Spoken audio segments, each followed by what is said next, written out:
The decision to make Vladimir Putin our 2013 Newsmaker of the Year was unanimous. The year was dominated by activism, speaking out, and fighting back against Russia's anti-gay propaganda law. What is the one message you want to get to queers in Russia right now? The message for queers in Russia: we love you, we love your history, we love what you stand for, and we despise what Putin is turning it into. If you can see my sign up here, Tchaikovsky, yes. Putin, no. The anti-gay propaganda laws have also contributed to widespread discrimination and hatred and violence on the streets of Russia. International outcry reached its peak in the summer as more and more media began asking questions and pushing the story. Boycotts, kiss-ins, and rallies sprang up all over the world. All this hate and all this activism is all building up towards February, when Russia will host the Sochi Olympic Games. There has been a lot of push by many activists to get the athletes who go to the Olympic Games in Russia to say something, to speak out, to use that moment to speak on camera and express their condemnation and disgust at these laws. We'll see what will happen. Russia has actually taken steps to prevent this, creating designated protest zones and actually threatening to arrest LGBT athletes if they do speak out. Closer to home, Canadians held their breath as filmmaker John Grayson and Dr. Tarek Loubani were held in an Egyptian prison for 50 days. This is a really complicated story for us to cover here at Extra because we intentionally kept John Grayson's sexuality out of our reporting. John Grayson is well known in this community. He is an activist with Queers Against Israeli Apartheid. He speaks very openly and with his class as a professor.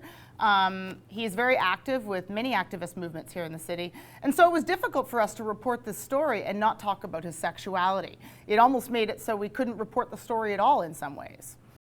The other big story that dominated 2013 was Toronto Mayor Rob Ford. For Extra, one of the biggest parts of this story that was the most concerning and least reported was the racist and homophobic remarks that Ford actually says in the alleged tape.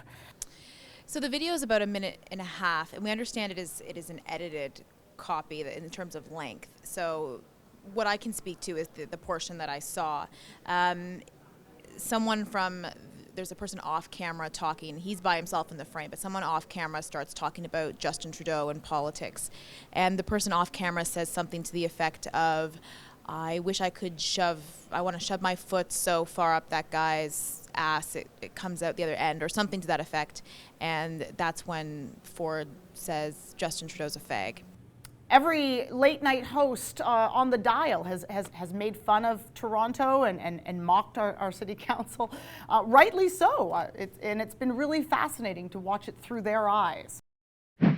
What a difference a year can make. 2013 has ushered in a new pope at the Vatican. Francis has shown himself to be humble, compassionate, who appears to be taking the Catholic Church away from the posh extravagance and corruption that has defined it for the last few years, especially surrounding a lot of the anti-gay statements made by Pope Benedict, as well as the child sex abuse scandal, which has gripped the Catholic Church for a number of years. Francis has denounced capitalism and actually gone down and talked to the world's poor and spoke out about income equality. Just recently, Francis was named Time Magazine's Person of the Year and is actually on the cover of The Advocate, America's most widely read and oldest LGBT magazine. The magazine zeroes in on one quote. If someone is gay and he searches the Lord and has goodwill, who am I to judge? This is a huge cultural shift, telling cardinals and bishops to stop focusing on homosexuality and abortion could result in massive changes within the Catholic Church. To the US, in 2013, the Supreme Court struck down DOMA, the Defense of Marriage Act, which allowed states to not recognize same-sex marriages. Because of today's Supreme Court ruling, the federal government can no longer discriminate against the marriages of gay and lesbian Americans.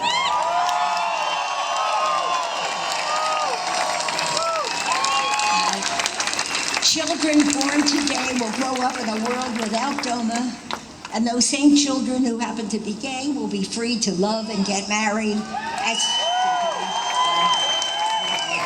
as Fia and I did, but with the same federal benefits, protections, and dignity as everyone else. The decision in June was a huge victory for the LGBT community. Internationally, we are seeing LGBT rights moving backwards. Just this month, India recriminalized homosexuality. Gay and lesbian people around the world are still criminalized in more than 80 countries. And of those countries, 8 call for gay people to be executed. The world is coming closer together, even though some people are moving backwards. So I'm optimistic that we as a world LGBT community, we as queer activists around the world will keep screaming and keep fighting and not let repressive regimes take our rights away.